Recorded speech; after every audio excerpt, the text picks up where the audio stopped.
क्या आप लोगों को याद है 90 के दशक के अजीब और गरीब ख्वाहिश। Welcome to my channel the AI documentary.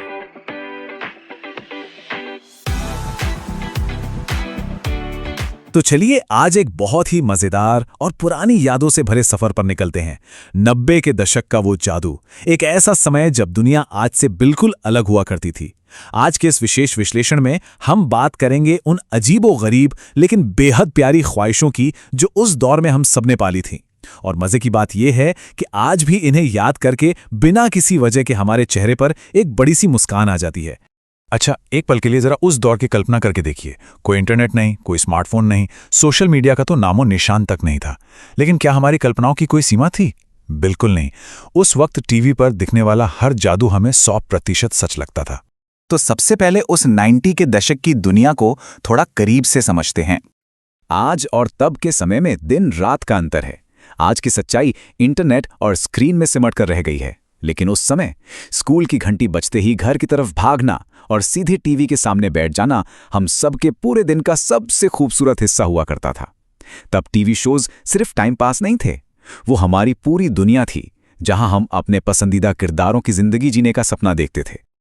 और जब सपनों की बात हो ही रही है तो मिस्टर इंडिया की उस मशहूर लाल घड़ी को भला कैसे भूल सकते हैं।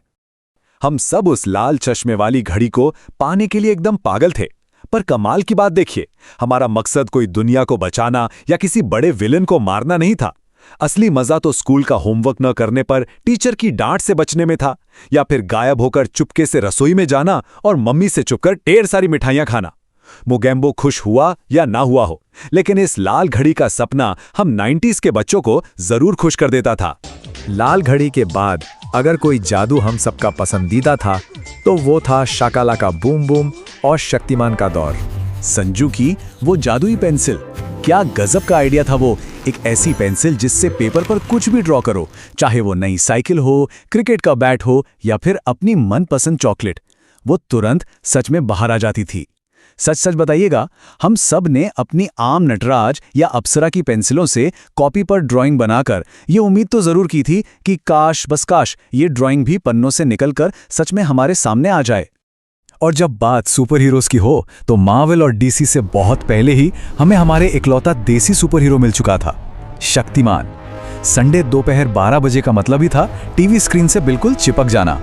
शक्तिमान को हवा में गोल गोल घूमकर उड़ते देखना एक अलग ही रोमांच था। और उसे देखकर हमने क्या किया?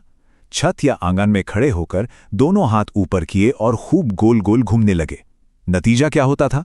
चक्कर खाकर जमीन पर धड़ाम से गिरना और फिर ऊपर से मम्मी की जोरदार डांट खाना।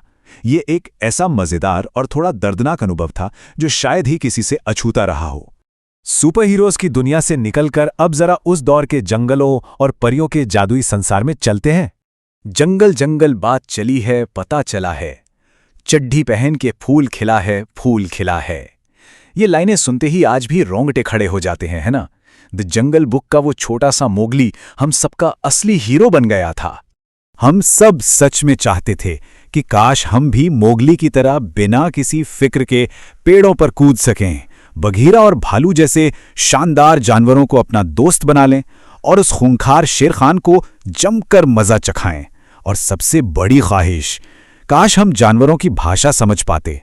उनके साथ जंगल में एक रोमांचक जिंदगी जीने का वो सपना हम सबकी यादों में आज भी बिल्कुल ताज़ा है। जंगल से अगर वापस जादू की तरफ लौटें तो ये मंत्र भला कोई कैसे भूल सकता है? इत्तू बित्तू झिम पतूता। फ्रूटी की तरह हम सब भी दिल से यही दुआ करते थे कि जब भी हम किसी मुसीबत में फंसें तो एक प्यारी सी सोनपरी और मजेदार अल्तू अंकल हमारी मदद के लिए तुरंत प्रकट हो जाए। और मजे की बात यह है कि हमारी वो मुसीबतें होती क्या थीं? कोई एलियन हमला? बिल्कुल नहीं, बल्कि मैथ्स का वो सबसे मुश्किल होमवर्क पूरा करना या फिर मम्मी के डर से अपने बिखरे हुए कमरे की सफाई करना। हम सोचते थे कि बस एक बार सोनपरी आए, अपनी जादुई छड़ी घुमाए और हमारे सारे उबाऊ काम अपने आप चुटकियों में हो जाएं। तो इस पूरे सफर का सबसे अहम पहलू क्या है? आखिर ये यादें आज भी इतनी खास क्यों हैं?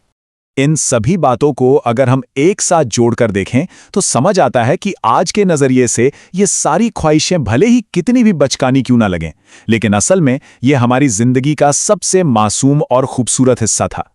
उस दौर में पले बढ़े हम बच्चों के लिए वो एक ऐसी जादुई अवस्था थी जहां दुनिया की हर नामुमकिन चीज मुमकिन लगती थी।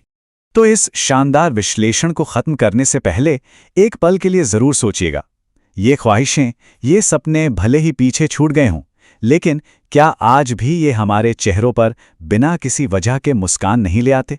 जब भी उन बीते दिनों की याद आती है तो दिल खुश हो ही जाता है। बचपन की इन खूबसूरत यादों के सफ़र में साथ जुड़ने के लिए बहुत बहुत धन्यवाद। ऐसे ही मज़ेदार विचारों और यादों को हमेशा अपने जहन में जिंदा रखिए।